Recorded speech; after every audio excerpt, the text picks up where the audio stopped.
swimming with 2-year-olds. Yeah, well, no. I'm talking about my grandson. Rob, we gotta go, Rob.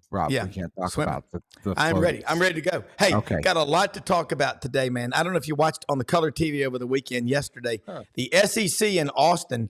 That was it was really neat. Paul Feinbaum, Laura Rutledge, Roman Harper, Jordan Rogers, Jimmy Dykes, Marty Smith. They had them all. Welcome to the SEC, Texas. And now today they're going to be in Norman, Oklahoma. So they're having all-day band parties, food trucks, and they're going to gather at Gaylord Family Stadium there in Norman. Smash the subscribe button in the bottom right-hand corner. We got Mitch Davis, never one to hold back from letting you know what he thinks, themitchdavisshow.com. Franz Beard, the Iron Duke, chronicles history like few can, GatorbaitMedia.com, and the SEC. We're coming at you, and allow notifications on your Android and iPhone because here we go. Happy 4th of July week. Independence, freedom. We'll be right back.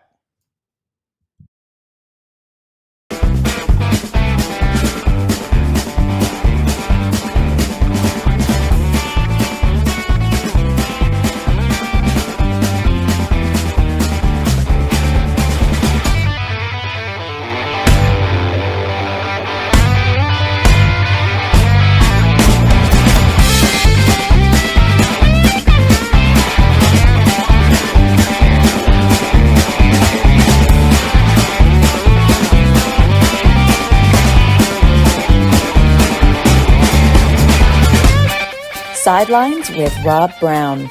Talk sporty to me.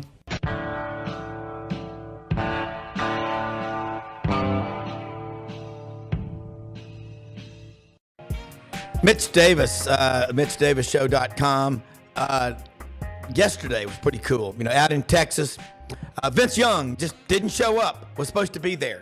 Not a good way to start. Texas. I got news for you. Oklahoma. Here's another maybe shocking news alert. You ain't the only big fish in the pond. Welcome to the SEC. Get in line. Take a number. Nobody gets moved to the front of the line just because they're a new member of the conference. But that was pretty cool, Mitch, what I saw in Austin yesterday. We just wrapped up baseball. The hatred between Texas and Texas A&M just got a battery charge, got a tune up. But the SEC was great before these teams joined. It's going to be even more fun and more exciting with them in there. But what were your thoughts, your takeaways from day one of the 2-day road trip to welcome our new friends to the conference? Because they've been big in the Big 12, but again, welcome to the SEC. I got some stats that'll back me up. Rob, Brendan, thank you so much for having me, guys. And I apologize if y'all hear a box fan going.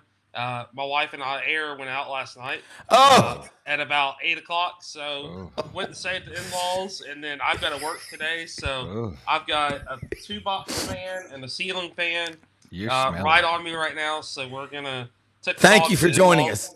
Yes. So we got that going on. I smell you from here. It's good. And then I'm going to be on vacation next week. I'm going to be down near Brendan. I'm gonna start my vacation on Wednesday in Orlando. Gonna do Thursday, Friday and Friday in Orlando, and then heading over to Anna Marie Island for several days and a whole week. Don't go in the water. Don't go in the water. 3 shark attacks. 3 shark attacks in the last week and a half. Rob will tell you all about it. He loves sharks. When I was a kid, when the movie Jaws came out, Mitch, your parents will remember it. I love going to the Gulf. I love going swimming in the ocean on the Atlantic side, but on the Gulf, swimming in the Gulf.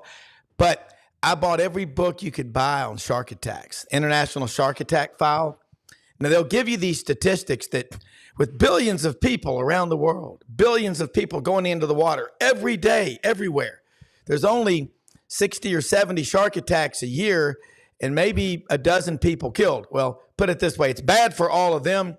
But the optics of a shark attack, you talk about, but I have swam before many times in triathlons and races in the Gulf when you go way out and you parallel the beach and you see sharks under you. Now, I'm guessing they're nurse sharks. They're very docile. But, man, you know one thing? sharks, like dogs, can feel and smell fear. And Shark. yeah, Dog sharks. Dog shark.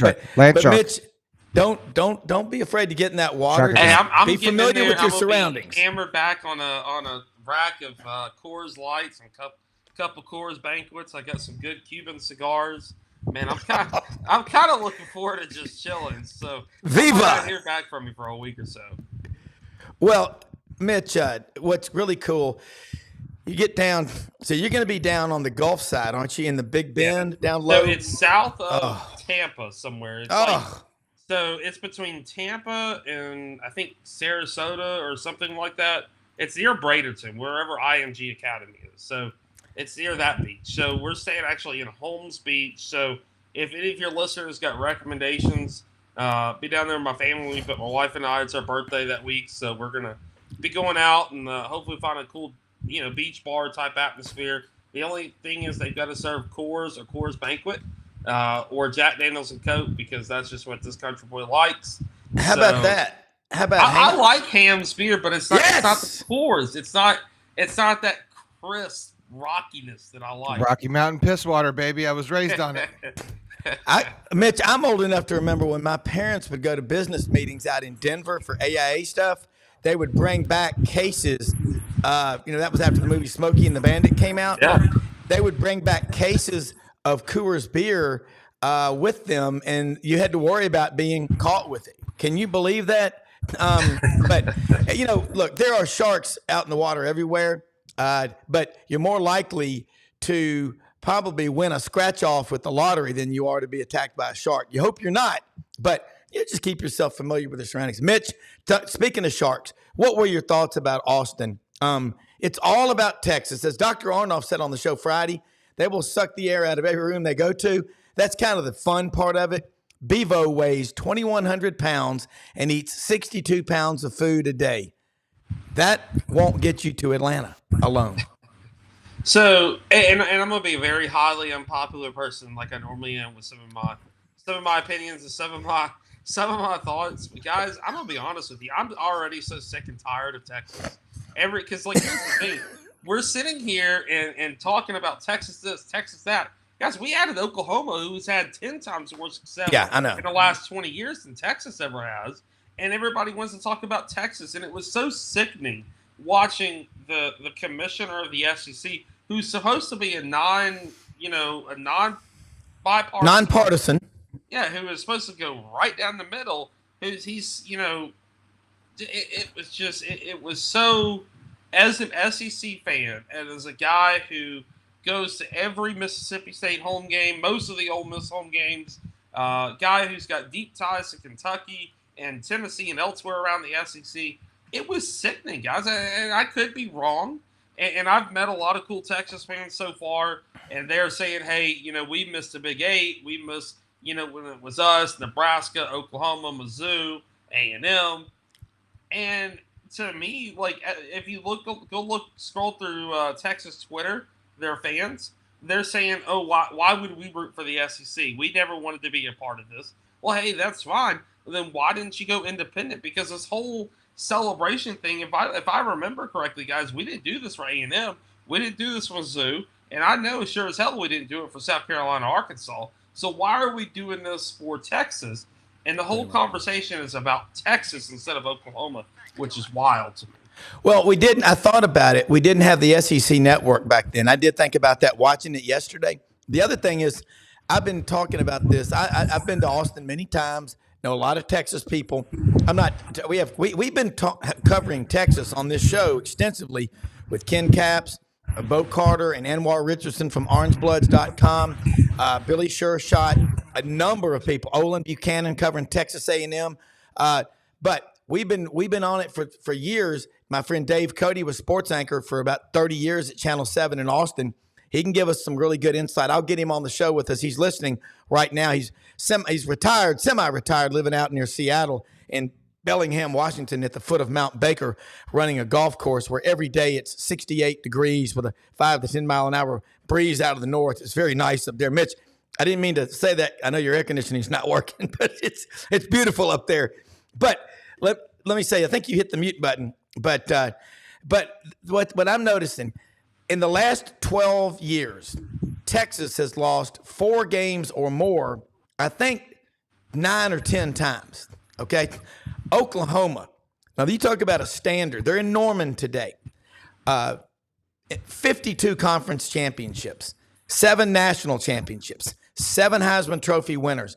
They've played for the national championship in the last 25 years 4 times. Now, they won it in 2000, 12-4 in extra innings against Florida State. That was a low-scoring affair, but they played for it again in 03. LSU won that one in New Orleans. They played for it in 08. Remember when they played the Gators? Coming into that game, Oklahoma was averaging about 60 points a game in the previous 5 games, and Florida shut them down 24-14 with Tim Tebow. Yeah, they were doing this. By the way, you can get your Gator Chomp polos at Hewlett and Dunn. They've got them. They've sold out of them. They're getting another order in. But they played for it again after that and lost again. But Oklahoma, yeah, there it is, the Chomp shirt, Gator Chomp. Ooh, that is cool. That was a sexy right there. Yeah, they're good looking. It's the guy. No one's ever made one like that. I've never seen one like that. It's the Chomp. But when you see it up close, it's a polo, and it's that moisture wicking. So as it is very hot in most of our footprint of our viewers and listeners, check out hewlettanddunn.com. You can order you one of those. But Mitch, I think Texas, Philip Marshall is a guy I have a lot of respect for. And you talk about someone I would recommend you do a podcast with. He claims he's the oldest living active writer in the South. I say claim, I'm not doubting it, but he's really not that old. He's in his early 71, 72. He's been writing for 55 years. Oh, his father, Benny Marshall, was a legendary sports editor of the Birmingham News and passed away at a young age, I believe, of 47. Philip, I love this guy. He's with Auburn Undercover, but he was sports editor of the Huntsville Times, Montgomery Advertiser. He has Skywriters tours, the Skywriters tour with Buddy Martin. He was on those. But he said, Texas it's all this. They had one good year last year, and all of a sudden everybody, since 1970. Look, ESPN has been dying to get into Texas. Yeah, for a long time. Right, this goes way back to when ESPN was doing all the websites. Where they were going to like ESPNU was doing all this, and they were going. Everyone like Texas was going to be Texas ESPN, and Texas was their first tool that they tried to do that with, which failed miserably, by the way. But they're dying to get at that huge chunk of market down there. Well, they are, I think. Sorry, Rob, to interrupt you, but I think that and again, I've met Commissioner Sankey. He's a very nice guy, and I'd love to have him on the podcast. However, I think if you look at the history of the SEC and look at what Mike Slide did as commissioner, I don't think Mike Slide would be too happy about adding such a pompous fan base like Texas. Oklahoma's fine. They are some of the nicest people I've ever interacted with on Twitter. Texas fans, guys, if you can go read through my Twitter, I put out a tweet. I was talking about A&M because I have spent a lot of time with A&M the last 6 months, whether it be basketball, baseball. I've spent a lot of time. Spent some time with them in Hoover and spent some time basketball-wise in Memphis and in Nashville and got to know some of the coaches and the brass at A&M. And I put out a tweet about the coaching, debacle that went down and what happened with, the baseball coaching search. And Texas fans cursing me out, calling me a pig, calling me fat, calling me this.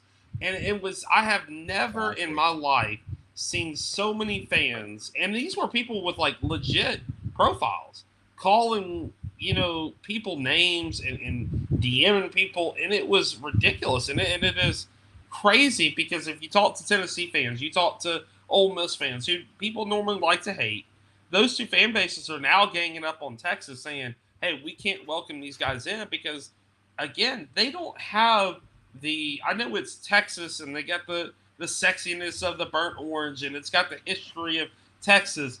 But again, in the last 20 years, what has Texas done of relevance? And the only reason why they're joining the SEC is because they can't beat the SEC. So you might as well join the SEC.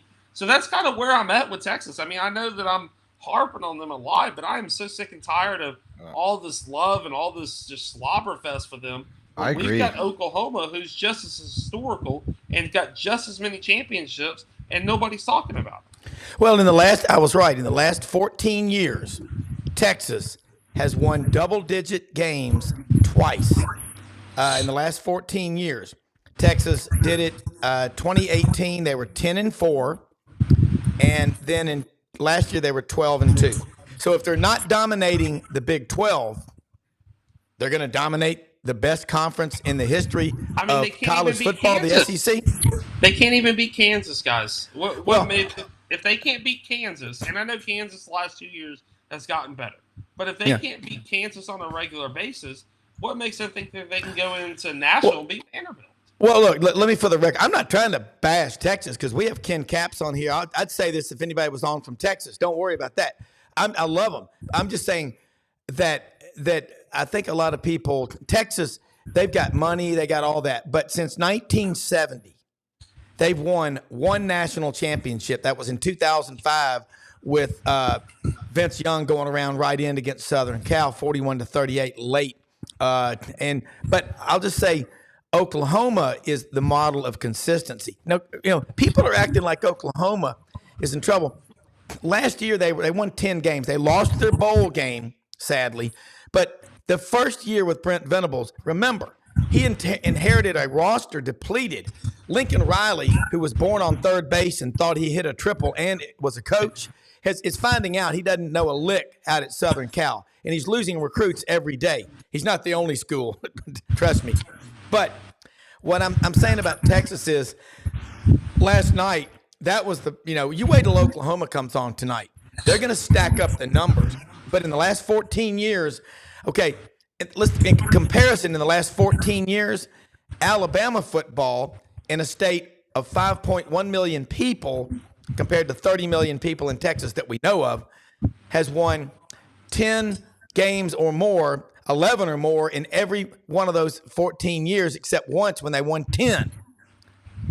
Okay? So, Mitch, I think what it is, Commissioner Sankey was out there having fun. He's going to be the same way, I'm sure, today in Norman. But I think I'm picking Texas to go 9-3 this year. I'm not picking them to go 12-0. They may go.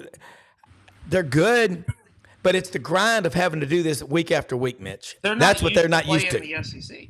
I mean, that's it. They're not used to this. They haven't played Georgia, Alabama, Ole Miss. They haven't played those type of games each year. And yes, they get.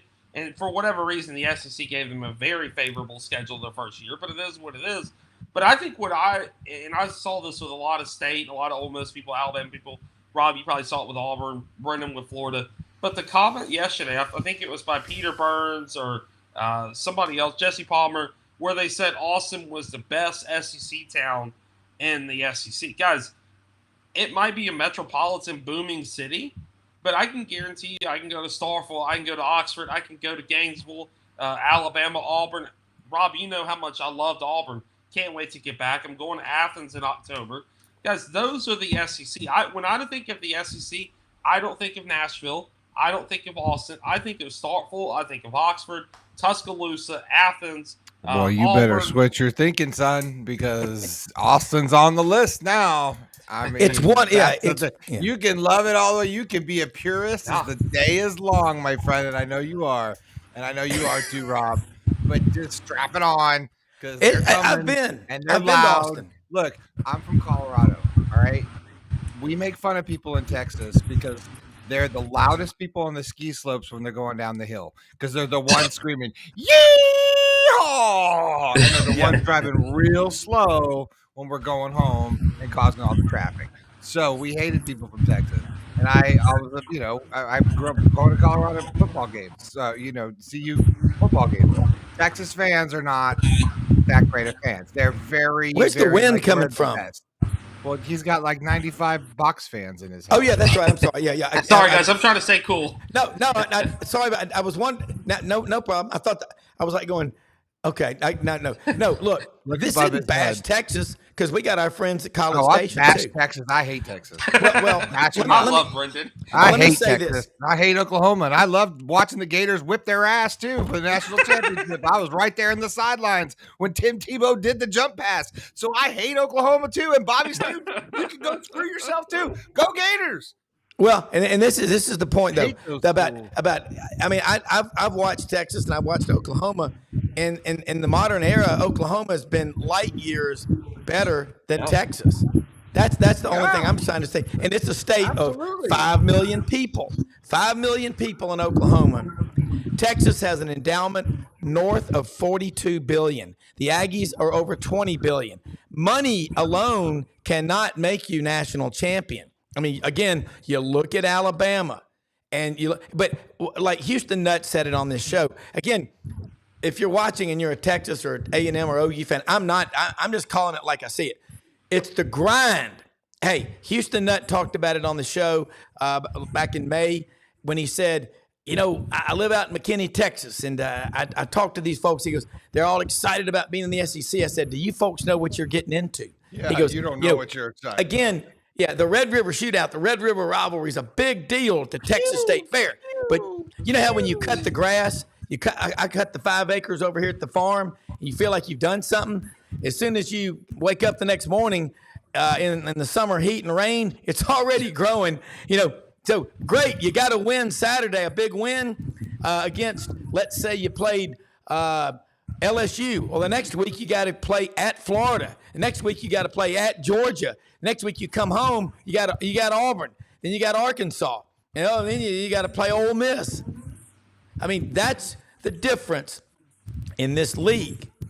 It's the grind, Mitch Davis. I mean, again, I love all these schools, but we're an SEC show. Look behind me. You can see all 16 of them on Barnwood Brenda's here's the thing. map. Let me preference this. I'm going to have to learn to love Texas. But right now, that first, it's like when you go on a first date and you just didn't have a good first date experience, but you're kind of obligated to give a second date experience, kind of to make sure that it's okay. That's kind of where I'm at with Texas. My first interaction with Texas fans has been terrible. I mean, they have gotten in my Twitter DMs. They've said things that they probably shouldn't have said, all because I stood up for Texas A&M and said, hey, look, how that went down for the student athletes was complete bullshit. I mean, you're going to tell me that the coach wasn't thinking about going to Texas, even that his best friend's the AD, supposedly, according to Kendall Rogers, who I very well trust in college baseball, that deal was taking place back in the Georgia series. That was already a done deal. So the coach has already checked out. Once you get to the Tennessee, which I think A&M could have won that game, the coaching staff was checked out. It just didn't sit right with me. And as a journalist, I think it's my job as a third-party journalist to say, hey, like, there's some BS going on here. There is some injustice to these student athletes.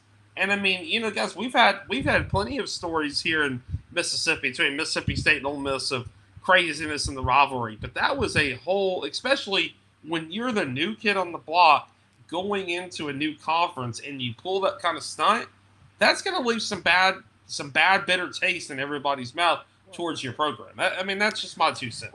It is. Since 2012, A&M joined SEC. Yeah, with Missouri. 42-31 since they've joined. Like that's ask A&M how they like playing in the SEC. Ask these guys. Missouri's probably. I mean, they've had a better run this last season. Obviously, it's a lot better. But I think if you went and talked to those, I think those schools, if you could talk to them collectively, I think they would say that was a lot harder than they thought it was. Yeah, and Mitch, look, there's something came out. EA Sports came out and ranked the toughest football stadiums.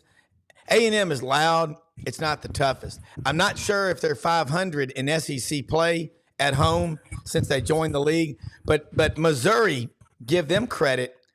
2 of the first 3 years they were in the league, they went to Atlanta. Now, granted, they gave up 59 points to Auburn in 2013. And they gave up, I think, 56 to Alabama the next year. But they were there. And I'll tell you something about Missouri. Dennis Dodd, who's CBS's National College Football senior writer, has been on the show a couple of times recently. Missouri's putting $250 million into just one end zone. They've got money. I'm telling you, the Cronkies, people like that, you got to know that Kansas City to St. Louis, there's a lot of money. There's a lot of money up there. And I think they're starting to realize, okay, well, golly, you got me 11 wins last year. Maybe I'm going to give a little bit more. You want to hear a crazy stat? Nebraska football was in such bad shape before they hired Matt Rule. They got, in 2022, just over 86,000, I read, in fundraising. 86,000 in donations for football. You know how much they got last year? $15.3 million. Penn State, you think Penn State's this big brand with all these big-ass donors? Last year they got $7.3 million. Ohio State got 57. Michigan got 32. Tennessee last year got 62 million. And then A&M got 115.7 million. There's money out there. You just got to show you can do something with it, Mitch. But, hey, I'll say this. I don't hate Texas. I don't hate Oklahoma. I'll just say that it's going to be – this is what we love about it.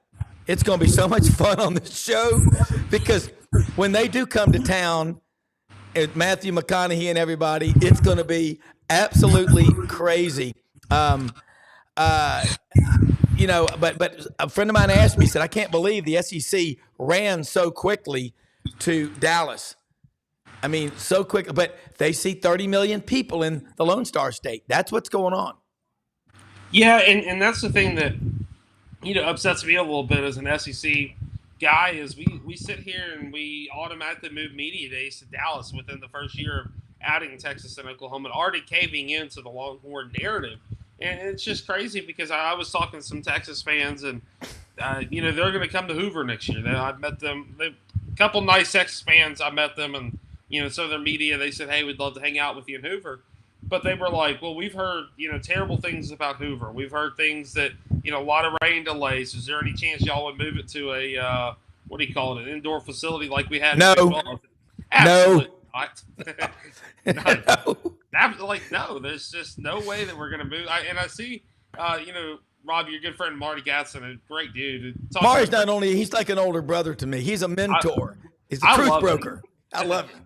I've got to meet him in person. I've talked on Twitter several times and Facebook and text, and he's a great dude. We got to meet in person sometime. He is. But I see his comments about Craig Sankey, and that's something that, as a journalist and as a fan of the SEC, I've also been very concerned about. Is where has Craig Sankey been in support of, of Tennessee winning the Natty or of A&M reaching? And I feel like the whole focus the last 6 months has been Texas and has been Oklahoma. But guys, I really appreciate. I hate to jump off because I love Fran's beard as well.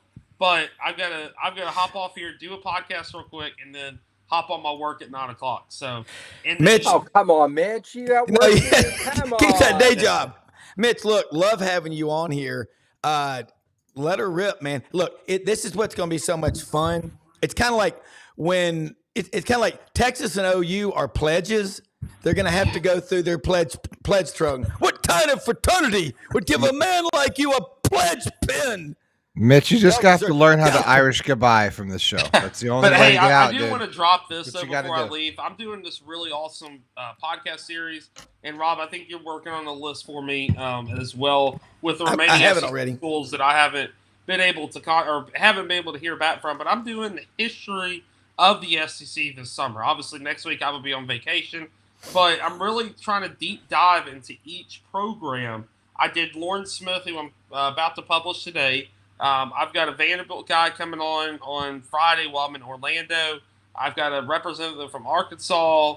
The guy from South Carolina, a couple others. Rob, I sent you the list. And so, Franz, I know you're a big Florida historian. So if you're interested, I'd love to interview you. Sure. Mitch, you could ask me to come do the Space Mountain roller coaster with you. I'd do it since you're going to be in Orlando. Get friends to do it, Mitch. That will be awesome. Absolutely. When I get back from Anna Marie Island, we'll link up and we'll get something on the books.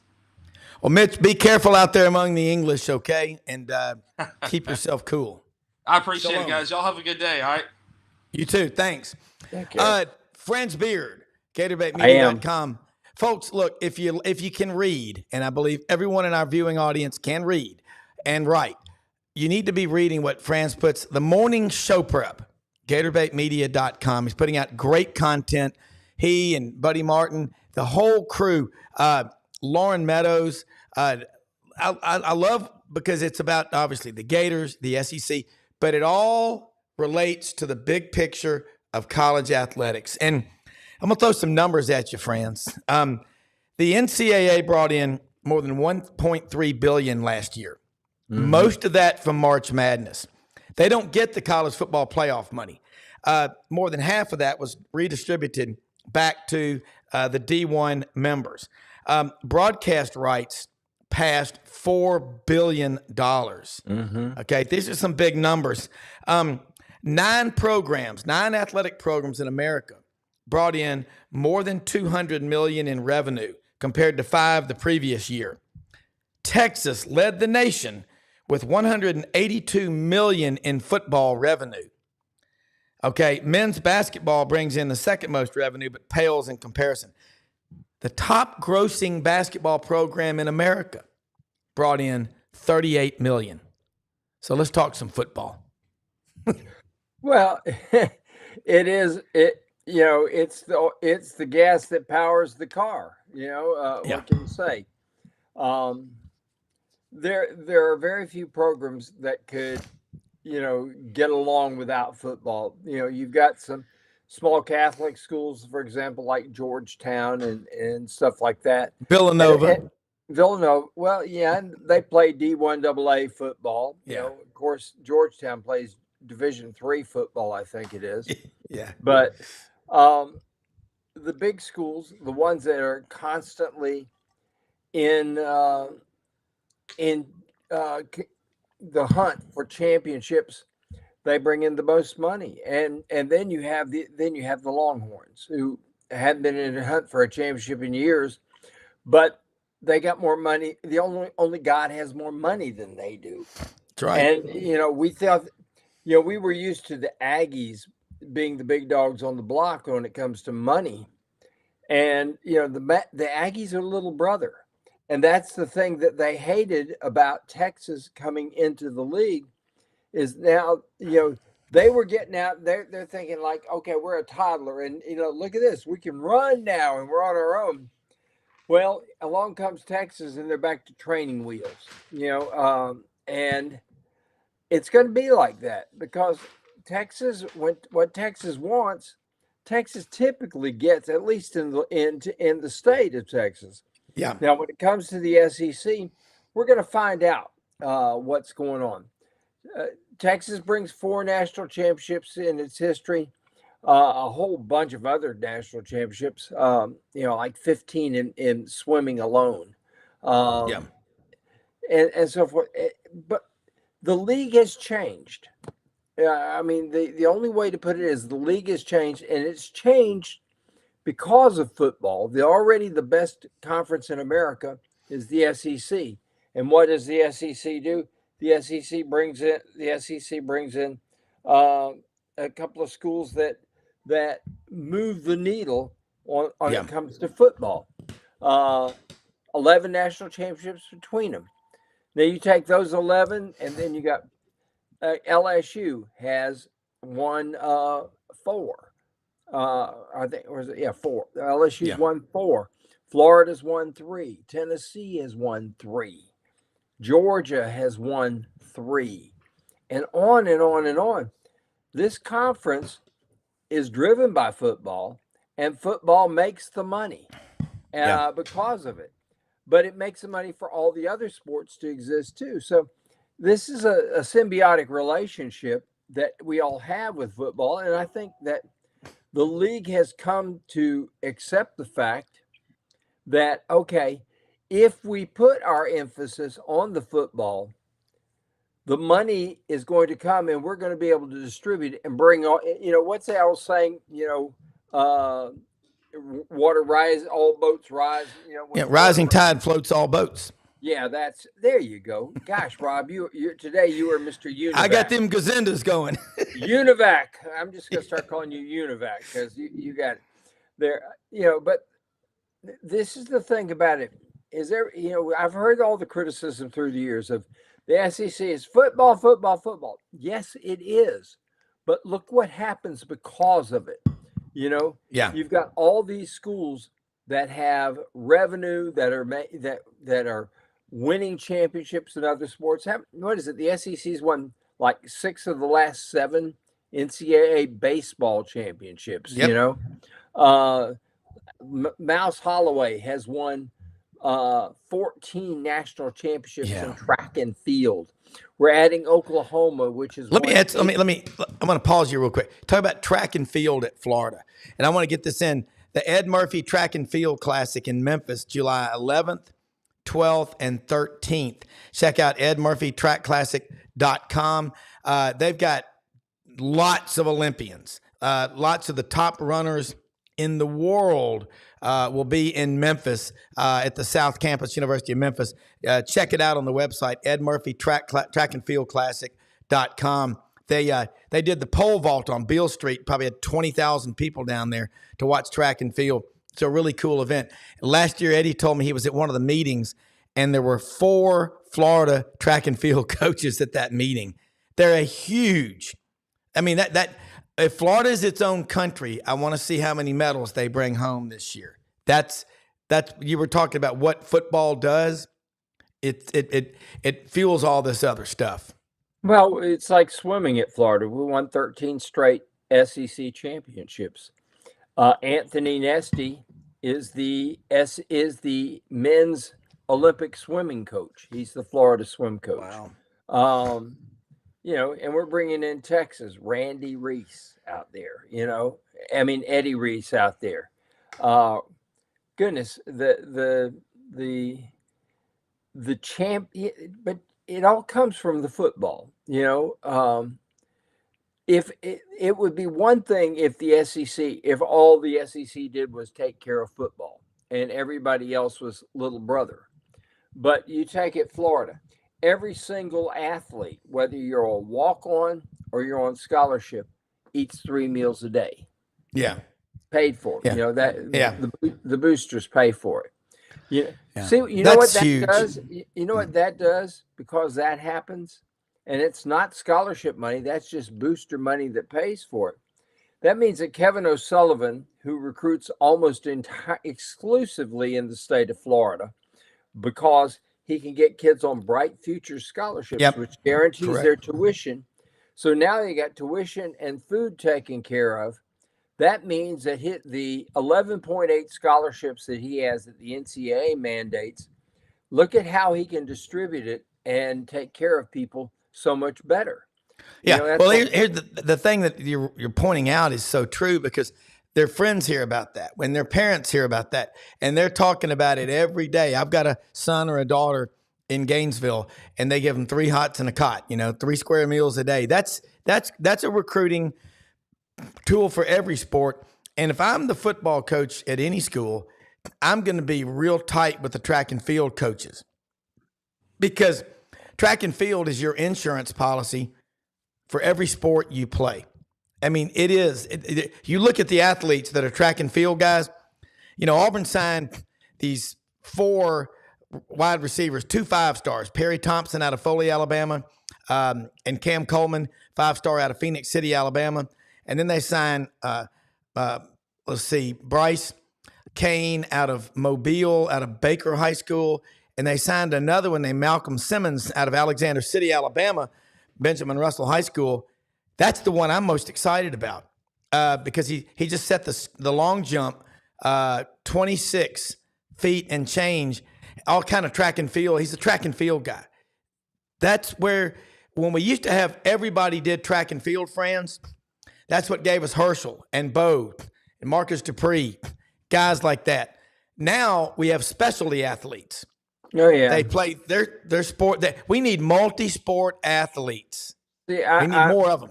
This is the thing that it's funny because I was talking about it with a close friend of mine the other day, and as we pointed out, we played football during football season. We played basketball during baseball season. I mean, basketball season. Yeah. Baseball during baseball season, or track if you weren't very good at baseball, or tennis if you weren't very good at either one of those. And if your parents were members of the country club, maybe you played on the golf team. Mm-hmm. So that was kind of the way it was. It's absolutely changed. The whole dynamic has changed. And now we're hearing about trickle down money going to, for example, guys who are getting money for these 7-on-7 teams who are getting money from shoe companies, and then they're paying guys to come play. And you have the one thing is, okay, you get these kids that come and they're highly developed for football, but you also get these kids that come and they already have their hand out. Okay, what's in it for me? And I think Lane Kiffin hit it very well recently when he said that what bothers him is these kids who come entitled, and everything he hears that coming out of the portal is, what's in it for me? WIIFM. Yeah. Yeah. I that's the thing that bothers me, and I'm with you. The sports are going to survive. Yeah. But they're going to be radically different than what we've known. I love that movie For the Love of the Game. Kevin Costner is in it, and the late Kelly Preston is in it. Terrific movie. Yeah. But I think about the name of that, Rob, For the Love of the Game, and I wonder to myself, how many guys are really out there anymore for the love of the game? Let me throw that at you, and I don't mean to interrupt, but I'm going to do some rapid fire with you. You and I are going to play ping pong here in a second. Okay. First off, I was thinking about this yesterday when I was running, and I do this when I'm exercising, I'm swimming or whatever I'm doing. Athletes today are going to find out as we go forward that the fans do own and have all the power. It's just like in our government, we're a constitutional representative republic. We're not a democracy. We're a republic. Benjamin Franklin, when asked after they got it all together, what kind of government do we have, Mr. Franklin? A republic, if you can keep it. You've got to educate yourself. Think about student athletes up until just here recently. You go to Florida, Tennessee, Arkansas, Memphis, Ole Miss, Kentucky, Tennessee, wherever, okay? You work hard, you're a starter, or let's say you're on the scout team, or you play a little bit, but you do it right. You build relationships with the boosters, the alumni, your professors. It comes time to get a job. That ring knocking network is tight. It's real tight. Okay, now you got these kids today that are coming in. We all love our school. We love the laundry. We love the jersey. I mean, Florida people get all giddy when they go to Gainesville. I don't blame them. I've been down there several times. I mean, a friend of mine just took his son down there for a visit. He said, God dang, he said that place. And he's an Alabama guy. He goes, I've never been, and he was he was blown away. And so here's what we got. We've always loved fans in the SEC, college fans, but I'm going to focus the SEC. We love the brick and mortar. We love the grass. We love the eating establishments. We love everything. We've been going there since we were born at these schools. I know me. I did it with my kids. That's the way it is.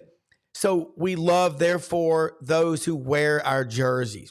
And don't give me this bull crap that these student athletes have been used and victimized. Shut up. They've been given an opportunities that most people only dream of. Everything they need, tutors, medical, food, board. You can't care more than they care about getting their degree, okay? And we love them because we believe, love our school like we do.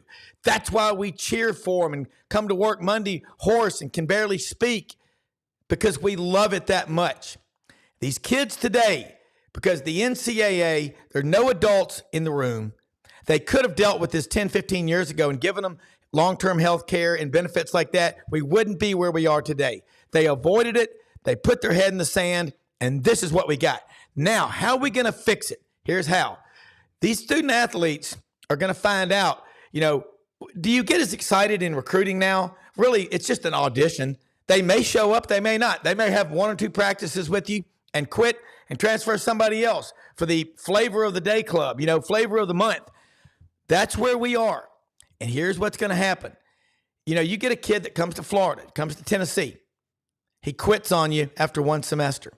He goes to another school, quits after spring practice 3, 4, 5 times. He's going to have nowhere to call home. He's not going to have that job network. He ain't going to have squat. Okay? They're going to find out fans appreciate loyalty. We don't just dump our schools and hit the transfer portal. I mean, you look at Florida and Auburn, mired both of them in 3 consecutive losing seasons. This is the worst 3-year run in Auburn football history in 74 years. That's how bad things are. But when you hire an idiot like Auburn did with Brian Harsin, who didn't recruit, didn't care, thought he was smarter than everybody, that's what you get. But the only way you fix it, you work your way out of it. But I just really believe that the portal, this ability to transfer wherever you want to, when these guys come back asking for help, they're going to get a lot of shut doors and unreturned phone calls, texts, tweets, whatever else there is. You've got to love it. The fans love the school first. And when you show them that you love it and you give it everything you've got, I understand sometimes you got to transfer, but your honor's dearer than your life. And when you love it like we do, man, you're part of that family and the jobs and the connections. But again, getting your degree, Wimp Sanderson was right. How many of your players have graduated, Coach Sanderson? Some snarky little twerp in the media corps said one time. Wimp Sanderson fired back, as many as wanted to. It's on you. I can't care more than you care. Friends, agree or disagree? Well, the thing about it is loyalty has been put to the task because of rules put in place or lack of. And the NCAA can only look at itself in the mirror and say, we are to blame. As Pogo said. We are or aren't? Yeah. What's that? So you're saying they're admitting they are to blame? Oh, they have to. They have to. It's all their fault. As Pogo once said, we have met the enemy. They is us. Yes. And that's the case of the NCAA. Back in 1996 was when it first popped up. Guys were saying, "Look, we're getting injured. We get it. We don't necessarily go to the NFL." But we can't get health care. We can't get health insurance because of our lingering injuries. We can't afford to miss work because the injuries have mounted up and are taking their toll later in life, which they do. Yeah. As people know, the average, if you play 3 years in the NFL, 3 years, think about this, your lifespan on the average is 57 years. Yeah, I know. And that's just after 3 years in the NFL. Imagine what it is for these guys that play 10, 12, 15 years and some of them. No, it's look, I'm not saying, this is my point. We should have given them the benefits like that a long time ago. And what makes me mad, I just think about it as a kid and my kids. And when we read what the great writers, and you're one of them, and Buddy, and Lauren Meadows, and David Whitley, we hang on every word that they say. Tony Barnhart, Jesse Outler, Furman Bisher, David Housel, Buddy Davidson, the SIDs, Norm Carlson. There's people identify with people in business who remind them of themselves when they were young and first starting out. That's who they do business with. And you think about a kid today, if you can't trust people, you have nothing. You can't build relationships without trust, and you can't have trust without a relationship. That's where we are. So We're going to fix it. It's going to be up to the American people. Hey, if this stuff gets too far out of hand, you watch. Fans will boycott the games. They won't give to their schools. These kids, they're going to have to do something. You cannot allow people to just transfer anytime that they want to. Think about, the schoolwork, what that does to your degree and everything like that. And I agree with what you said about the NFL. If you can last, it's 3 years and 4 games or 4 years and 4 games to get that pension. But I don't think you get that pension till your mid-50s. Yeah. Well, here's brutal. Here I believe is the answer, and I've written about it before. We've even talked about it before. Yeah. Okay. You cannot transfer until you have spent 1 fall and 1 spring on campus. Yeah. You have to sit out a year. If you decide to transfer after that, and you are still taking remedial courses, you have to sit out a year and focus. And you do the simple things like that, and you can solve the transfer issue. Now, in case of, okay, I got recruited to this school and I'm here for the spring, and I got recruited to this school, I signed my LOI, and my coach gets fired. That's a different story, of course. But you have to add provisions in there that take care of this. But you got to start by this, okay? If you transfer, and if you want to transfer and you have less than a 2.5 GPA, guess what? You sit a year. Yeah. There's a way to do this, and academics have to be incorporated into the transfer process. For example, the remedial courses. I'll never forget something, back during the Vince Dooley years. And this is one of the things that Jan Kemp blew the whistle on. 1982. You had guys who were juniors and seniors in eligibility who were taking only remedial courses at the University of Georgia. Georgia was not concerned with guys graduating. Vince Dooley couldn't have cared less, as long as he was winning ball games. And I'm convinced of that. I know Vince is beloved in Georgia, and there are people who are going to say blasphemy. But go look at what Jan Kemp said. Jan Kemp blew the whistle on what they were doing there. It was a regular football factory, and they really didn't care about your academics or your future there. This is one of the things I do like about Billy Napier, and why I think for the long haul he's going to succeed. He has built in a football culture at the University of Florida, and it is about the school first. About you first as a person, followed by the school first, and if you can combine those two things, then you can get a guy who will play his butt off for the team. Yeah, and here's the thing. Look at the military. Army, Navy, Air Force, Marines. Look at the culture. Which is the least funded of those 4 branches? The Marine Corps.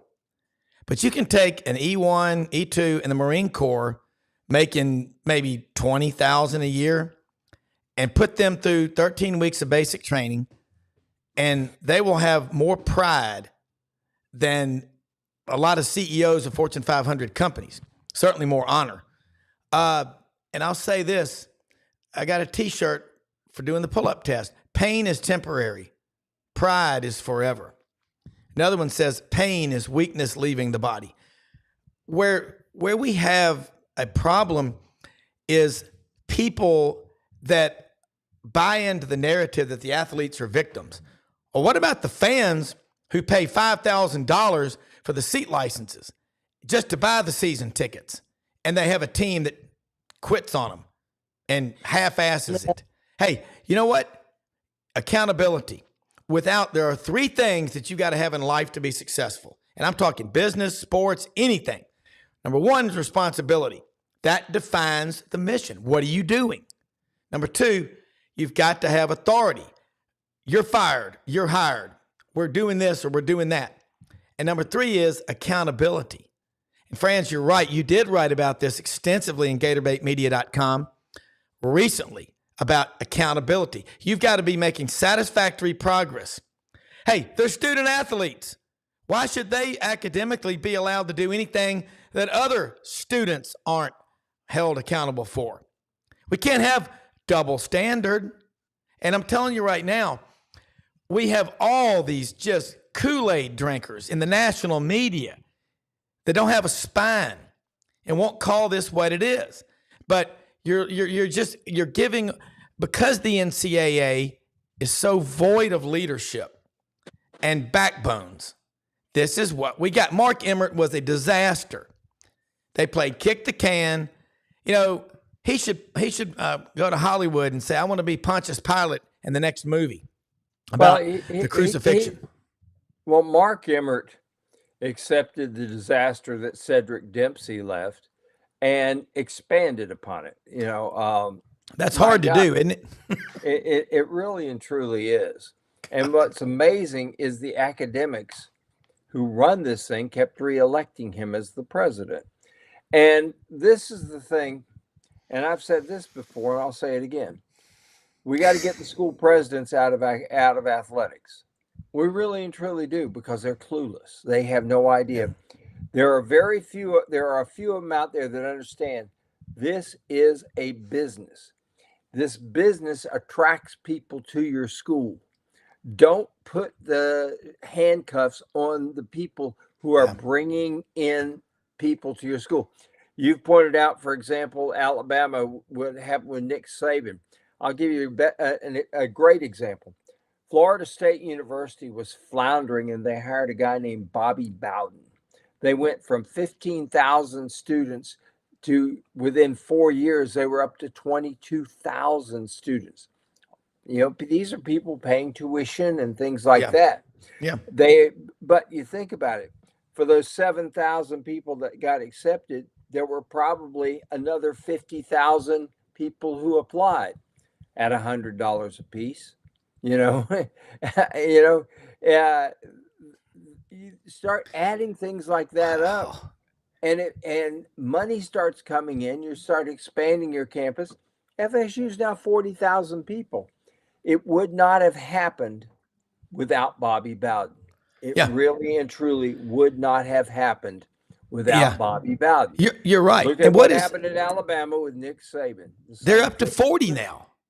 Yeah. Well, see, Bama used to be about 16, 17,000. They're pushing 40 now.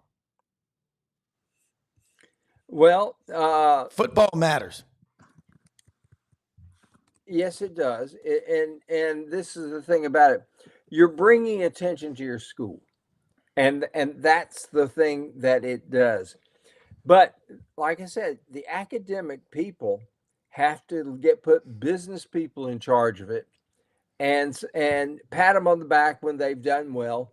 Maybe even say, okay, we got to fire you because we didn't do so well with the business. Mm-hmm. But let the business people run the sports and keep your fingers out of the pie. And this has been the problem with the NCAA all along, is you have people who have no clue. It's kind of like this. If I put you in the cockpit of a 747 with an owner's manual, there's a possibility that you could read, because you have a photographic mind. And there's a possibility that you could read that thing and get that plane off the ground just because you have read it, you remember it, you know where all the gadgets are and all the buttons are, and you know what to do. There's a possibility, maybe 1 in 10,000 possibility that you could do it. Now, how do you make it 9,999? How do you make that out of 10,000? You do that by, you read the manual, you've tested it, you've done all the flight training and everything like this. Yeah. And the NCAA doesn't seem to understand that. They throw the manual in people's laps with all these new rules and say, okay, it's up to you. No, it doesn't work like that. And finally, we're getting to a point, Rob, where athletic departments have banded together in situations like what the SEC has. You have a commissioner named Greg Sankey who really does understand the relationship has to be there with the academics and the athletics. But the athletics have to be able to do their thing with as little interference as possible. Yeah, and let me say this too. There are some university presidents that they're out there that have a business mind, that are engineering. I mean, I can think of some. Dr. Chris Roberts at Auburn was dean of the College of Engineering.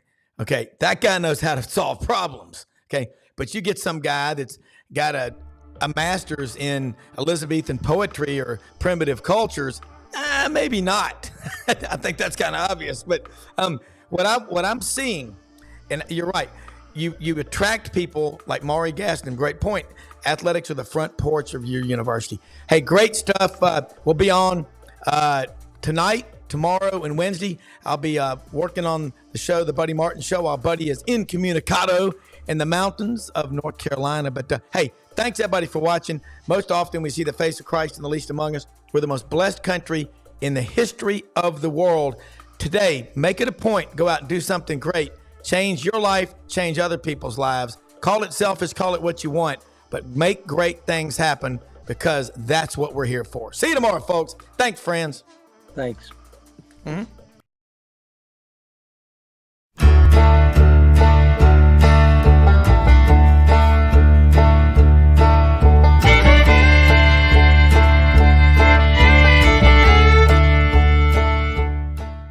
In a perfect world, you'd set a health goal and results would happen overnight.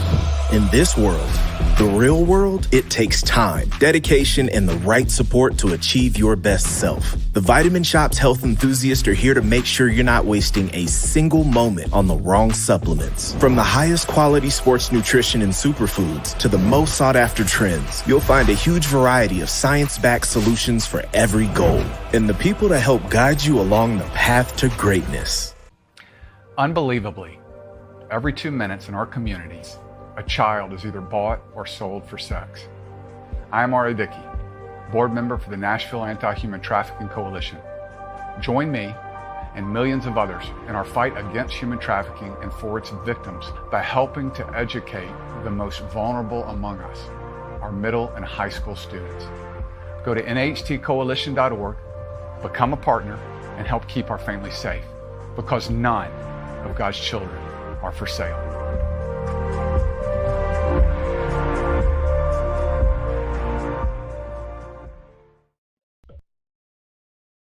So important to shop local and to buy American. For 60 years, Hewlett & Dunn Boot and Clothing Company has been on the historic Collierville Square, and we strive to sell made in the USA products when available.